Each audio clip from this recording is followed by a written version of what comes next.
Hi yours, welcome to Rams knowledge. So friends, క్రికెట్కి సంబంధించి wonderful update తీసుకురావడం జరిగింది. టెస్టుల్లో తొలి డబుల్ సెంచరీ నమోదు చేశాడు యశస్వి జైస్వాల్. మూడో భారత బ్యాటర్గా యశస్వి అరుదైన ఘనతని సాధించారు.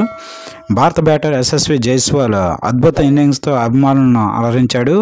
ఇంగ్లాండ్పై ద్విశతకం నమోదు చేయడం జరిగింది. భారత యువ బ్యాటర్ అయినటువంటి యొక్క యశస్వి జైస్వాల్ ఫామ్ కొనసాగిస్తూ ఉన్నాడు. విశాఖ వేదికగా ఇంగ్లాండ్తో జరుగుతున్న రెండో టెస్టు మొదటి ఇన్నింగ్స్లో ద్విశతకం బాదాడు. అతడి కెరీర్లో ఇదే తొలి డబుల్ సెంచరీ కావడం విశేషంగా చెప్పుకోవచ్చు. ఓవర్ నైట్ 179 పరుగులతో ఇన్నింగ్స్ను కొనసాగించిన యశస్వి ప్రత్యర్థి బౌలర్లపై ఆధిపత్యం ప్రదర్శించాడు. భారీ షాట్లు కొడుతూ స్కోర్ బోర్డును పరుగులు పెట్టించాడు.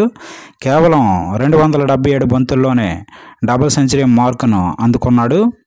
చివరికి 209 పరుగులు 290 బంతుల్లో